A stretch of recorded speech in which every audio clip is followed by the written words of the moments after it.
Oke, Pak Sam, senang Pak Sam udah ada di tengah-tengah kita untuk menjelaskan bagaimana Nabi Yoel yang akan kita pelajari malam hari ini. Eh, saya persilahkan langsung kepada Pendeta Samuel Santoso. Ya, yang bukan Nabi Hosea. Nabi Hosea yang berapa? Dua minggu yang lalu, Pak. Si saya dulu Nabi Hosea itu malah. Oh, Saudara, terima kasih untuk kesempatan. Kalau mendengar kata patibulum itu selalu ingatnya apa? Makanan Makassar itu apa? oh, Es, es ya. itu Palu Butung, Butuh. Es Patibulum. ya. Ya. Mirip-mirip ya, Pak ya. Selalu sepintas itu wah seperti apa es Iya, pisang hijau itu ya. yang hijau ya, Palu Butung. Ya, saudara, Yoel termasuk yang sangat singkat karena cuma 3 pasal saja. Iya. Meskipun 3 pasal itu sebetulnya 3 pasal yang apa? eh, 3 pasal yang rumit sebetulnya ya karena apa? Kalau buat saya itu menimbulkan pergumulan sih. Nanti kita lihat. Saya mau share screen ya. Silakan, Pak.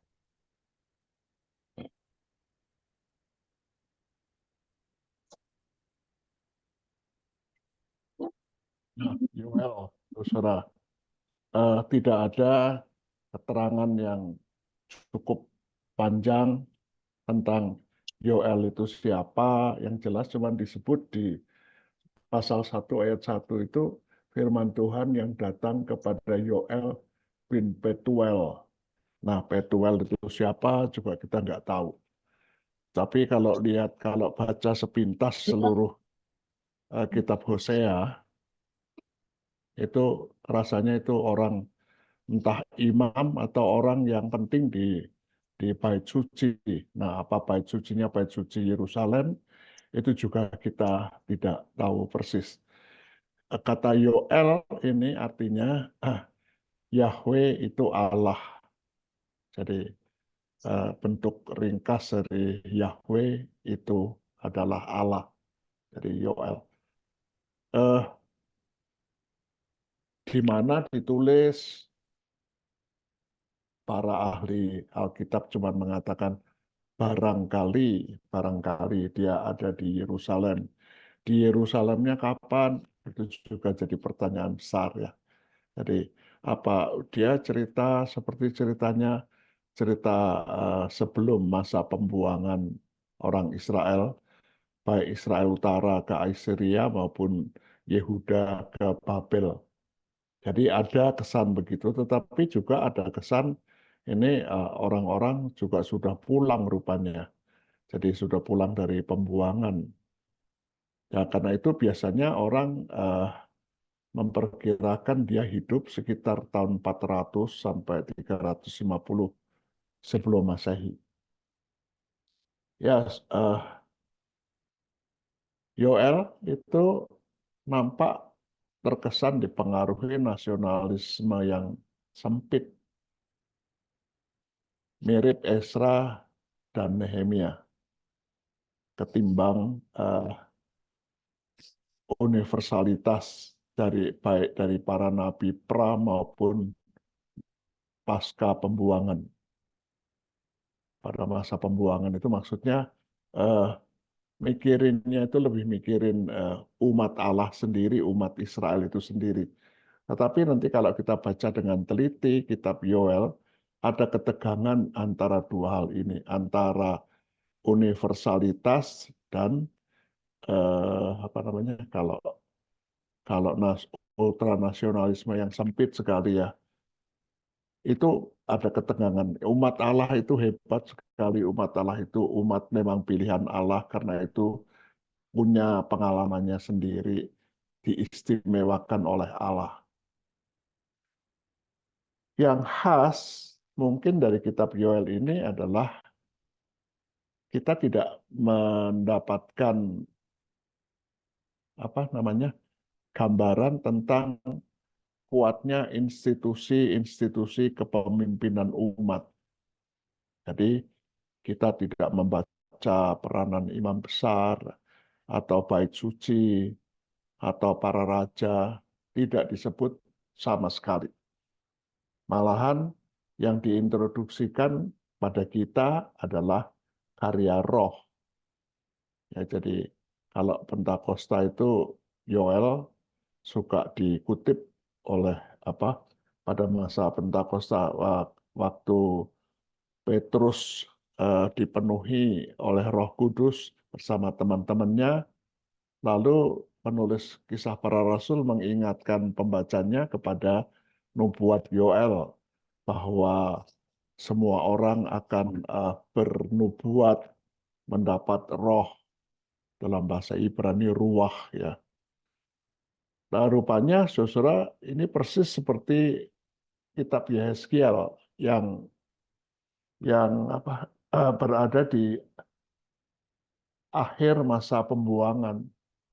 Jadi saya menduga kalau di kitab Yehezkiel kita ingat di pasal 34 itu Yehezkiel mendapat perintah oleh Tuhan dalam mimpi untuk berada di satu lapangan yang isinya tulang-tulang manusia yang sudah kering dan sudah putus satu sama lain. Lalu Tuhan menyuruh Yehezkiel untuk bernubuat tentang nefes hayah. Nefes itu nafas, hayah. Saya rasa kalau kita ini orang generasi baby boomer mesti ingat ilmu hayat ya. Jadi nafas saya itu roh nafas kehidupan. Jadi ada nuansa yang non material, non fisik yang berperan.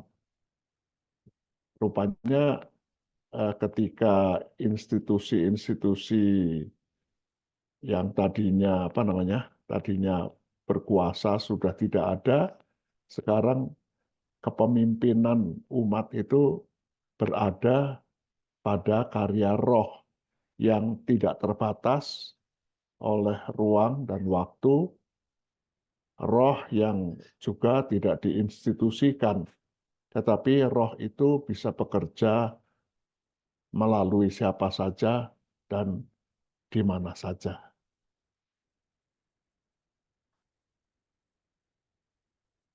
Karena isinya mirip dengan kitab para nabi pra-pembuangan, Yoel sering dianggap sebagai bagian dari kitab para nabi pra-pembuangan.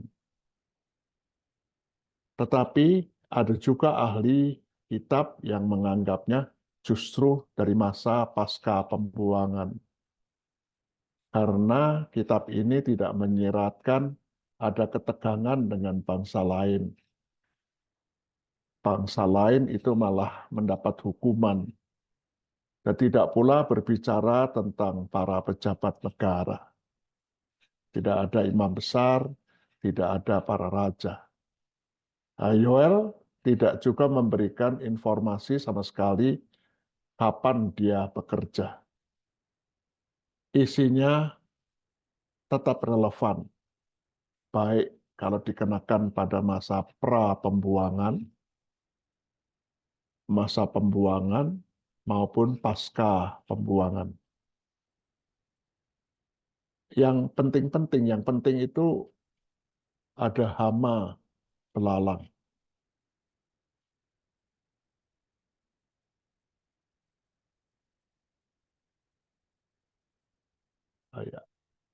Hama belalang dulu ya.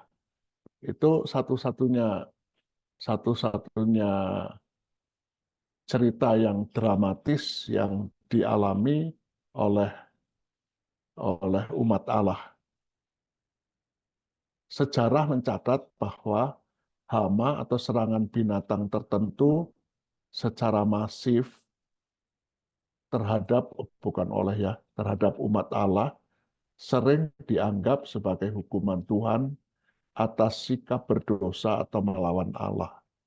Jadi ada beberapa bagian Alkitab yang kita bisa cek itu semua berkaitan dengan belalang. Nah, rupanya saudara belalang itu eh, bukan hanya sendirian, sebab hukuman yang diberitakan kitab Yoel itu bukan hanya belalang, tetapi juga kekeringan yang disertai dengan kebakaran. Jadi saya kok ingat Australia itu ya, kalau sudah musim panas, itu kalau orang main api di jalanan, di pinggir eh, pohon-pohon kering itu bisa dipidana itu. Sering sekali terjadi kebakaran yang sulit sekali dipadamkan. Nah, ini menjadi semacam bencana alam yang sangat dahsyat. Jadi yang digambarkan itu bukan hari Tuhan yang membuat mereka makmur, tetapi bencana dan celaka.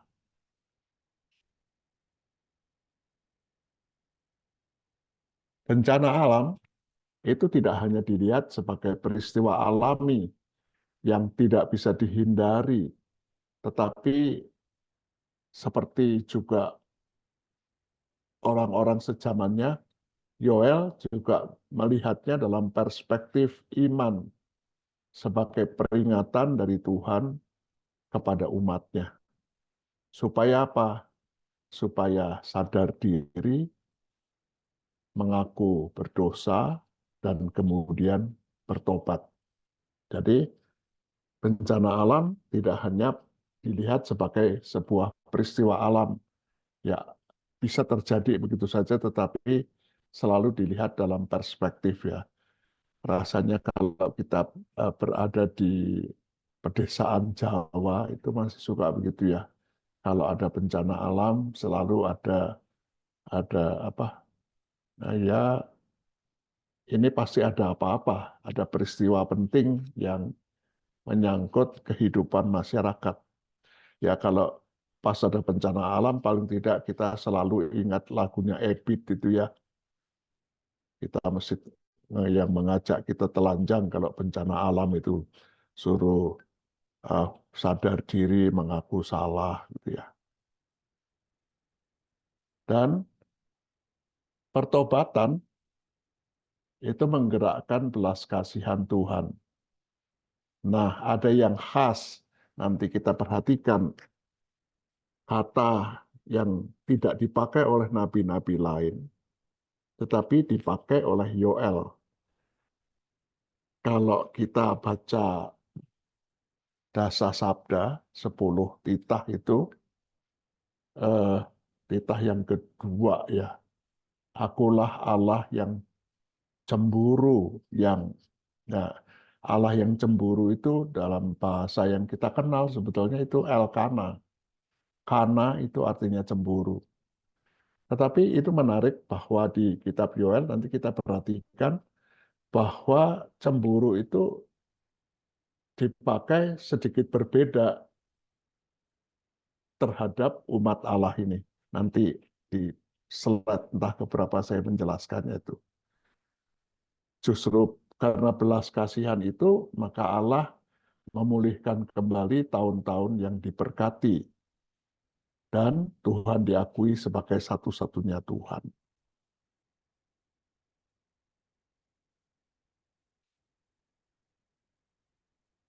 Yom Yahweh, hari Tuhan. Nah, hari Tuhan ternyata oleh penulis kitab Yoel itu eh, tidak sama untuk akibatnya untuk semua orang. Bagi umat Allah, Allah cemburu kepada umatnya dan berbelas kasihan kembali kepada mereka. Eh, Tadi saya mengatakan aneh sekali kalau dia pakai kata cemburu. Cemburunya itu kenapa sih? Padahal kan justru karena dia dulu pada waktu pra pembuangan, justru karena cemburu melihat umat Allah itu menyembah Baal, lalu Tuhan marah. Tuhan menghadirkan bangsa-bangsa lain untuk menghukum mereka. Tapi sekarang Dia cemburu kepada umatnya sendiri, tetapi tidak menghukum mereka, malah berbelas kasihan kepada mereka. Pada slide yang entah keberapa saya mengatakan itu. Rupanya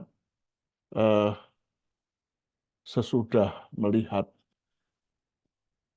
nasib orang Israel, nasib umat Allah pada masa pembuangan, Tuhan itu juga menaruh belas kasihan ya. Nah, kenapa kok dipakai kata cemburu? Ketika mereka diperkenankan balik ke Kanaan, jangan kita bayangkan bahwa semua orang yang dibawa ke pembuangan itu lalu mau pulang ke tanah airnya lagi.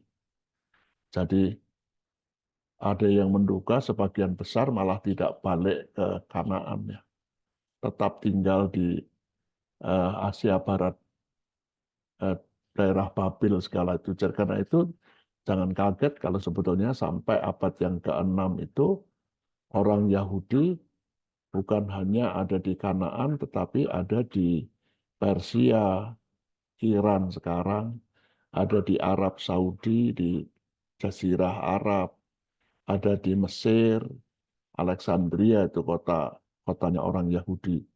Ada juga yang di Irak, Babilonia, dan memang ketika mereka dibuang, jangan membayangkan bahwa hidup mereka tidak enak.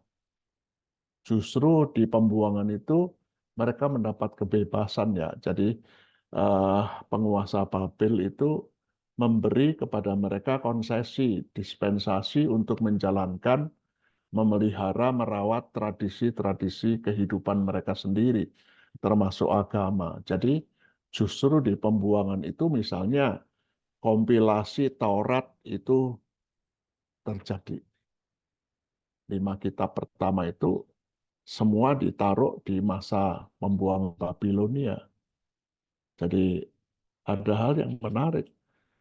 Memang aneh karena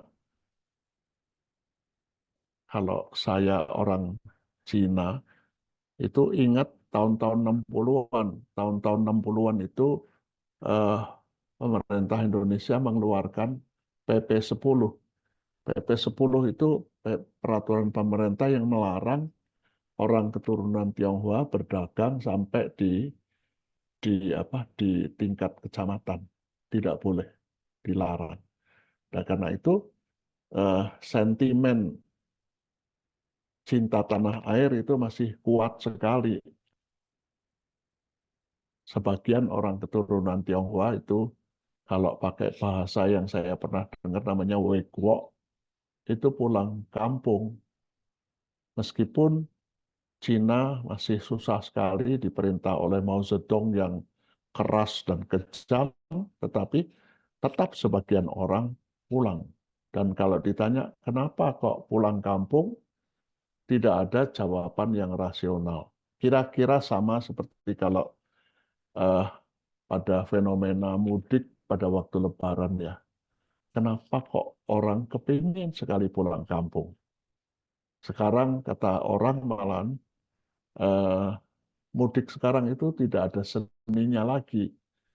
Kenapa? Karena kereta tiketnya sudah beli berapa bulan di depan, duduknya enak, sudah tidak takut berdesak-desak. Justru berdesak-desak itu ada seninya katanya. Naik kapal ratusan, ribuan orang satu kapal begitu tuh. Ya, tidak rasional. Jadi kata cemburu itu kata aneh sekali. Sekarang mereka hidup enak di negara asing. Saya menduga kata cemburu itu dipakai begitu. Kok disuruh balik ke tanah terjanji, malah sebagian nggak mau pulang. Hanya sebagian yang mau pulang. Meskipun memang betul, yang balik ke tanah Kanaan itu mengalami kesulitan hidup yang sulit sekali karena begitu mereka pulang, tanah Israel, tanah Kanaan itu lagi kena bencana alam, kekeringan panjang, tidak ada hujan, dan bencana alam kuat sekali. Nah, Allah cemburunya itu, kenapa kok orang tidak mau balik ke tanah Kanaan, tanah terjanji? Sekarang hidup enak di negara orang. Orang Yahudi belajar dagang itu di Babel, saudara. Itu sebabnya sampai sekarang orang Yahudi tidak lagi kita kenal sebagai bangsa peternak, penggembala, tetapi bangsa pedagang. Padahal dulunya orang-orang agraris sekali. Jadi yang menarik antara cemburu, jengkel, lihat sebagian umatnya tidak mau pulang ke tanah terjanji, tetapi berbelas kasihan kepada mereka. Karena mereka gimana pun juga umat yang Tuhan sendiri memilihnya. Lalu Allah memulihkan kondisi kesejahteraan umat. Yom Yahweh untuk beberapa nabi kecil itu gelap gulita, celaka. Tetapi kalau kita baca kitab Yoel, ini hari di mana Allah memulihkan kondisi kesejahteraan umat.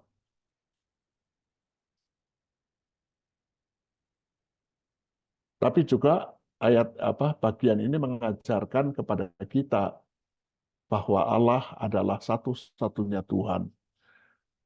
Kita suka dengar pengakuan iman syahadatnya teman-teman yang Muslim, ya la ilaha illallah. Nah, ini sama, tidak ada Allah selain Allah. Ternyata nasib bangsa, nasib umat itu dimanapun dinamikanya, gimana pun susah senangnya, itu yang mengendalikan cuma satu saja, yaitu Yahweh sendiri. Nah, bagi bangsa lain, ya yang berikutnya itu peran roh. Roh itu dibayangkan sebagai kekuatan non-fisik, yang non-material. Jadi tidak lagi tertuju terpusat pada benda-benda yang kelihatan, entah itu yang namanya istana, atau itu yang namanya raja, atau itu yang namanya imam besar, itu bait suci yang megah, mewah, tetapi sekarang Tuhan lebih bekerja ke semua orang ketimbang lewat orang-orang tertentu saja. Ini memang baru prototipnya ya. Prototipnya itu artinya pemahaman bahwa ada roh Tuhan yang bekerja, itu baru pemahaman awal bahwa sesudah ada kerajaan Israel yang bersatu segala itu, sekarang semua sudah bukan lagi angan-angan dan cita-cita. Sebab Tuhan bekerja di dalam rohnya. Dan perjanjian baru nanti mengembangkannya. Bagi musuh-musuh umat Allah, nah, kalau umatnya ini dibelas kasihani, kondisinya kesejahteraannya dipulihkan, maka bangsa-bangsa ini dihukum oleh Tuhan. Dan itu menarik sekali. Bahwa kalau buat saya ya, bahwa mereka itu seperti dituduh oleh Tuhan. Bahwa mereka sudah menjerumuskan umat pada dosa atau kesalahan penyembahan berhala yang menyebabkan mereka dibuang. Jadi pakai cara pandang yang berbeda. Kalau cara pandang semacam Amos, Hosea, Yeremia mengatakan, karena kamu menyembah berhala, maka kamu dihukum dan dibuang. Orang-orang Kanaan, orang-orang Kanani tidak disalahkan. Sodom, Sodom, mana namanya, Sirofenisia, segala tidak disalahkan. Tapi sekarang mereka disalahkan karena penyembahan berhala yang menyebabkan umat Allah itu tidak sejahtera lagi karena dibuang, karena dihukum oleh Tuhan. Akibatnya apa? Akibatnya kalau tadinya Babel itu jadi raksasa, sesudah Assyria mengalahkan Israel Utara, lalu Babel mengalahkan Yehuda, Babel sendiri kemudian dihabisi oleh Persia, Raja Kores. Persia kemudian dikalahkan oleh Yunani. Kita ingat Alexander Agung.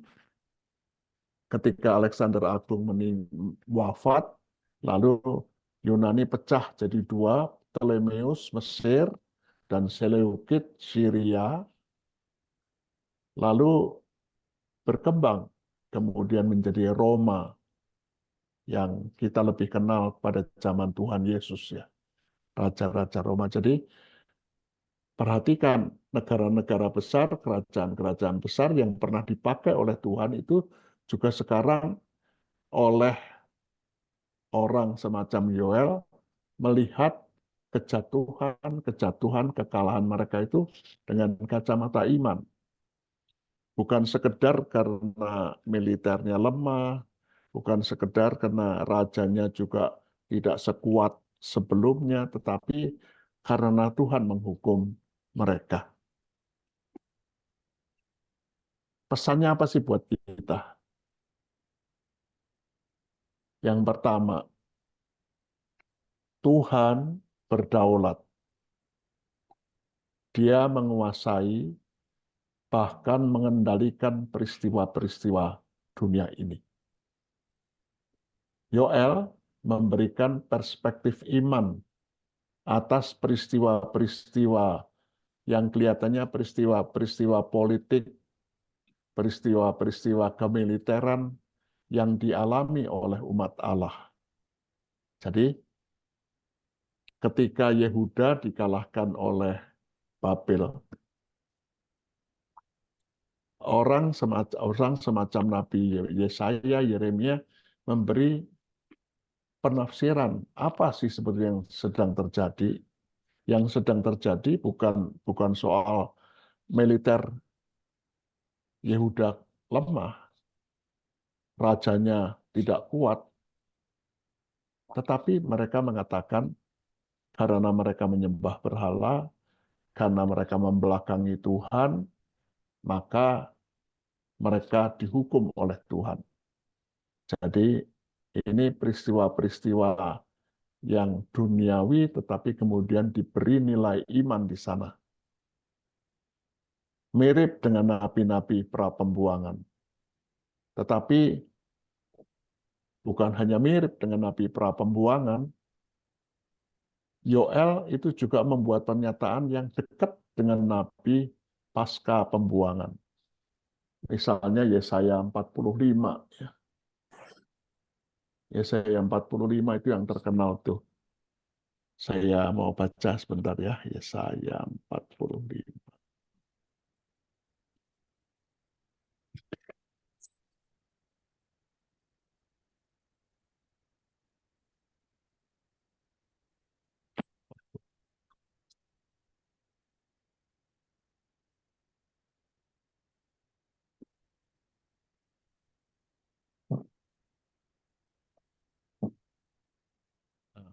Yesaya 45, ayat yang keempat sampai dengan ayat yang ketujuh. Saya membaca dari terjemahan yang TB1 ya, bukan TB2. Bunyinya begini. Oleh karena hambaku Yakub dan Israel pilihanku, maka aku memanggil engkau dengan namaku. Aku memanggil Raja Kores, Raja Persia itu, dengan namamu. Menggelari engkau sekalipun engkau tidak mengenal aku. Akulah Tuhan dan tidak ada yang lain. Kecuali aku tidak ada Allah. Aku yang telah mempersenjatai engkau sekalipun engkau tidak mengenal aku. Supaya orang tahu dari terbitnya matahari sampai terbenamnya bahwa tidak ada yang lain di luar aku. Akulah Tuhan dan tidak ada yang lain, yang menjadikan terang dan menciptakan gelap, yang menjadikan nasib mujur dan menciptakan nasib malang. Akulah Tuhan yang membuat semuanya itu. Kalimat yang persis sama muncul di kitab Yoel. Itu sebabnya beberapa ahli kitab juga berpendapat bahwa Yoel ini seorang nabi yang rupanya juga mengalami masa pasca pembuangan. Jadi ketika orang pulang dia tahu. Nah, apa Yoelnya memang lihat karena itu umurnya panjang sekali, barangkali lingkaran dalam dari Yoel inilah yang menggabungkan ya, sehingga kalau kita baca kitab Yoel, kita itu secara singkat mendapat cerita tentang masa pra pembuangan, masa pembuangan, dan masa pasca pembuangan. Pra pembuangan sebelum dihukum dibuang sedikit sekali, kemudian sesudah boleh pulang ada ceritanya. Tapi satu yang membuat semuanya itu adalah Tuhan. Tuhan yang mengatur begitu rupa sehingga Babel mengalahkan Yehuda, kemudian Persia mengalahkan Babel, nanti Alexander Agung mengalahkan Persia, itu semua Tuhan yang main. Aktor utamanya adalah Tuhan. Selain aku tidak ada Allah. Kalau yang Yesaya 45 suka jadi pertanyaan kita ya, karena dia mengatakan, akulah yang menjadikan nasib mujur dan menciptakan nasib malam. Akulah yang menjadikan terang dan menciptakan gelap. Di luar aku tidak ada. Kita biasa dengar kalimat itu ya. Nanti kita boleh bercakap-cakap tentang hal ini.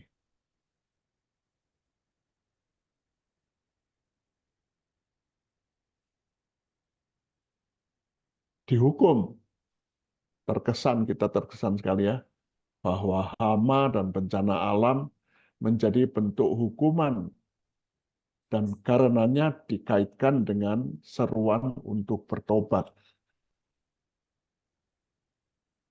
Tetapi sekali lagi relasi dan perhatian yang unik dari Yahweh kepada umatnya ditunjukkan oleh Yoel ini.